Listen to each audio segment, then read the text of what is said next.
आज सार्थकच्या बॉसच्या घरी पार्टी होती. शिवानी पार्टीसाठी छान तयार झाली होती. मागच्याच महिन्यात घेतलेली महागडी साडी नेसून शिवानी खुलून दिसत होती. तिच्या गोऱ्यापान अंगावर निळ्या रंगाची साडी तिला शोभून दिसत होती. गळ्यात तिने महागडा हार घातला होता. हातात ब्रँडेड घड्याळ आणखीनच शोभा वाढवत होते. बऱ्याच वेळापासून ती स्वतःलाच आरशात निहाळत होती आणि तिने मनातल्या मनातच तिच्या सौंदर्याला पैकीच्या पैकी मार्क्स सुद्धा देऊन टाकले होते. इतक्यात सार्थक तिथे आला आणि शिवानीला पाहून म्हणाला, किती सुंदर दिसते आहेस. असे वाटते नुसते तुला पाहत राहावे. पाहायला काही हरकत नाही, पण पार्टीमध्ये लेट व्हायला नको म्हणून सांगते. चल लवकर, शिवानी म्हणाली आणि दोघेही पार्टीला निघाले. निघताना त्यांची कामवाली बाई संध्याकाळच्या पोळ्या करण्यासाठी घरी आली होती. तिला पाहून शिवानी म्हणाली, कांताबाई, जाताना सगळं नीट आवरून ठेवा, नाहीतर मी नाही म्हटल्यावर स्वतःच्या मर्जीने काहीही कराल आणि सासूबाईंना नीट वाढूनही द्या. कांताबाई नुसत्या मानेने हो म्हणाल्या, पण शिवानीचे बोलणे ऐकून त्यांचा चेहरा मात्र उतरला. घरातून बाहेर पडल्यावर सार्थक तिला म्हणाला, अगं कांता काकू खूप वर्षापासून आपल्या इथे कामाला येतात. आजवर कामात कुठलीही चूक केली नाही त्यांनी. त्यांना इतक्या कठोर शब्दात बोलणे बरे नाही वाटत. निदान त्यांच्याशी बोलताना त्यांना काकू तरी म्हणत जा. अहो, या नोकर माणसांना काही वाटत नाही. आपण काही बोललो तरीही. आणि काकू म्हटल्याने काय त्या बिना पगार काम करणार आहेत का आपल्याकडे? शिवानी बेफिकरने म्हणाली, अगं पण चला आता, नाहीतर उशीर होईल आपल्याला, शिवानी म्हणाली आणि सार्थक गप्प बसला. दोघेही पार्टीच्या ठिकाणी पोहोचले. तिथे पोहोचताच तिथली सजावट पाहून शिवानी म्हणाली, अरे वा, पार्टीची तयारी तर खूपच चांगली केलेली आहे. तुझा नवीन बॉस तर एकदम क्लासी वाटतोय. आहेतच त्या कमाल. एवढ्या लहान वयात त्यांनी इतकी प्रगती केली आहे ना की आम्हा पुरुषांना सुद्धा लाजवेल असे त्यांचे कर्तृत्व आहे, सार्थक म्हणाला. पुरुषांनाही लाजवेल म्हणजे? तुझी बॉस एक महिला आहे? शिवानीने प्रश्नार्थक नजरेने विचारले. हो, आता बघशीलच तू त्यांना, सार्थक म्हणाला. तिच्याबद्दलची स्तुती ऐकून शिवानीला आता सार्थकच्या बॉसला पाहण्याची उत्सुकता वाढली होती. ती आत गेली. सार्थक त्याच्या काही मित्रांशी बोलायला निघून गेला आणि शिवानी पण तिच्या काही ओळखीच्या मैत्रिणींना भेटायला निघून गेली. सार्थकच्या ऑफिसमधील सहकाऱ्यांच्या बायका एव्हाना शिवानीच्या चांगल्याच ओळखीच्या झाल्या होत्या. त्या सगळ्याजणी एकमेकींच्या कपड्यांच्या आणि दागिन्यांच्या चर्चामध्ये गुंतल्या होत्या. गप्पांना अगदी उधाण आले होते. इतक्यात शिवानीची नजर एका स्त्रीवर पडली. एक साधी पण महागातली साडी घालून ते एका बाईशी बोलत होती. तिला कुठेतरी पाहिल्याचे शिवानीला आठवत होते. इतक्यात तिच्या लक्षात आले, ही तर कावेरी. दोघे एकाच शाळेत शिकायच्या, 12वी पर्यंत. कावेरी त्यांच्या घरी कामाला येणाऱ्या मोलकरणीची मुलगी होती. म्हणून एकाच शाळेत आणि एकाच वर्गात आली तरीही शिवानी नेहमी तिच्याशी एक अंतर ठेवूनच वागली होती. किंबहुना कावेरीला ती सतत तिची पायरी दाखवायला कधी चुकली नाही. कावेरी अभ्यासात खूप हुशार होती आणि शिवानी जेमतेम. कावेरी बऱ्याचदा तिच्या आईसोबत शिवानीच्या घरी कामाला यायची. शिवानी मात्र तिच्याशी कशी एका शब्दानेही बोलत नसे. शाळेतही सगळ्या मैत्रिणींना हे आमच्या घरी कामाला येते असे सांगून सारखे हिणवायची. ती समोर आली तर शिवानी नाक मुरडून निघून जायची. कधी कावेरीच्या उचवलेल्या ड्रेस पाहून मैत्रिणीसोबत फिदी फिदी हसायची, तर कधी तिच्या सावळ्या रंगाचा पाहून दुरूनच एक काळी आहे हाक मारून तिची टर उरवायची. कावेरी मोलकरणीची मुलगी असूनही आपल्यासोबत एका शाळेत शिकते हे शिवानीला अजिबात आवडत नसे. पण कावेरीचे आईवडील मात्र खूप मेहनत करून आपल्या मुलांना चांगले शिक्षण मिळावे यासाठी झटायचे. कावेरी सुद्धा आपल्या आईवडिलांचे कष्ट आठवून मन लावून अभ्यास करायची. शाळेतील मुलींच्या चिडवण्याला कधीच तिने महत्त्व दिले नव्हते. आपण बरं आणि आपला अभ्यास बरा हेच तत्त्व तिने अंगीकारले होते. कावेरी आणि शिवानीची एक कॉमन फ्रेंड होती, गीता. एकदा तिच्या वाढदिवसानिमित्त ती संध्याकाळी सगळ्या मैत्रिणींना पार्टी देणार होती. तिने आधी शिवानीला निमंत्रण दिले आणि तिच्या समोर कावेरीला निमंत्रण दिले. तिने कावेरीला सुद्धा पार्टीला बोलवले हे ऐकून शिवानी जरा मोठ्यानेच गीताला म्हणाली होती, आपल्यासोबत हिला सुद्धा कशाला बोलवते आहेस तू? हिचा क्लास काय आणि आपला क्लास काय? हिच्याकडे कपडे तरी असतील का पार्टीसाठी?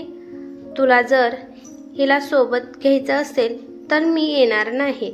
मला काही स्वतःची फजिती करून घ्यायची नाहीये हिच्यासोबत पार्टीला जाऊन, असे म्हणत शिवानी दात काढून फिदी फिदी हसायला लागली. तिच्यासोबत तिच्या 1-2 मैत्रिणी सुद्धा हसायला लागल्या. गीताला खूप वाईट वाटले, पण त्यापेक्षाही जास्त वाईट कावेरीला वाटले होते. त्या दिवशी तिला पहिल्यांदा शिवानीचा मनापासून राग आला होता.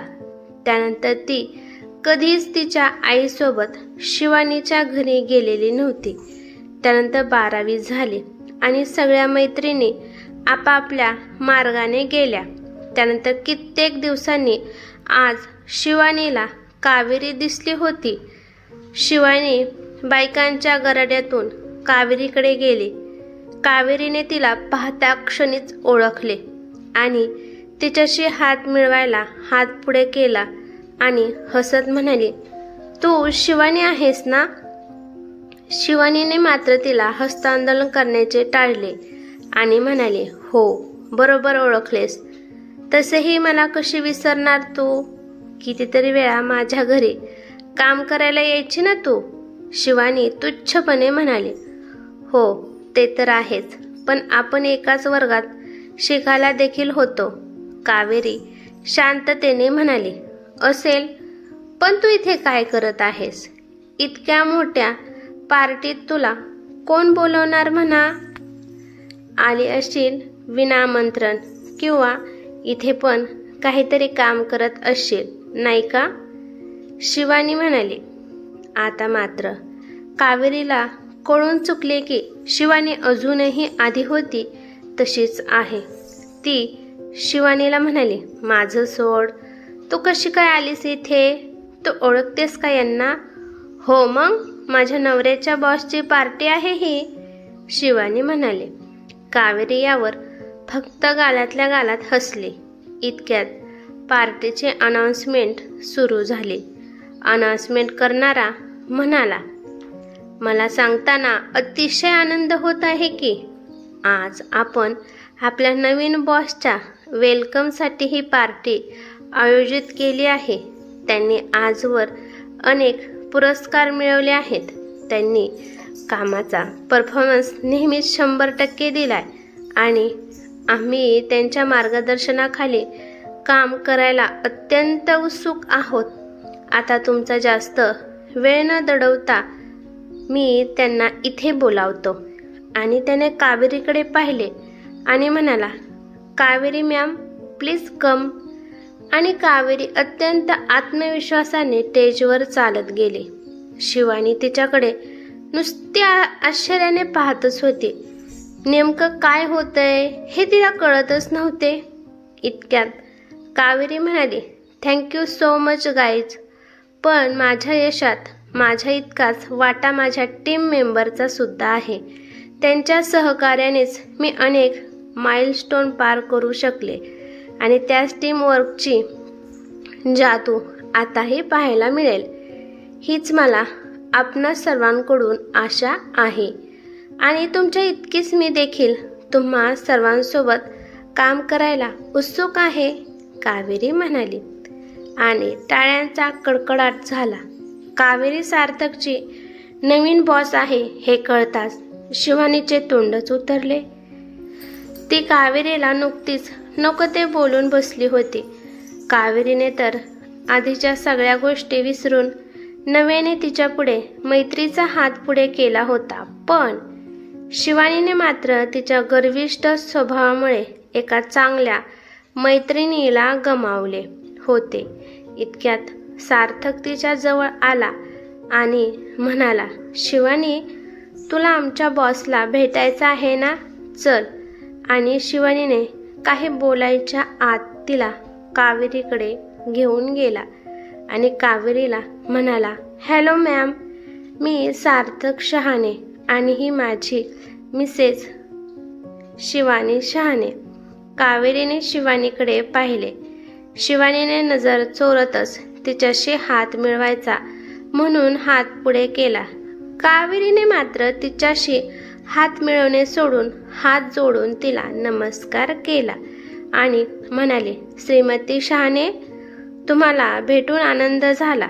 तेवढ्यात सार्थक कुणाशी तरी बोलायला म्हणून तेथून निघून गेला आणि कावेरी शिवानीला म्हणाले, मला वाटले होते की इतक्या वर्षानंतर तू बदलली असशील, पण तू आजही लोकांची आर्थिक परिस्थिती पाहून त्यांच्याशी मैत्री ठेवतेस.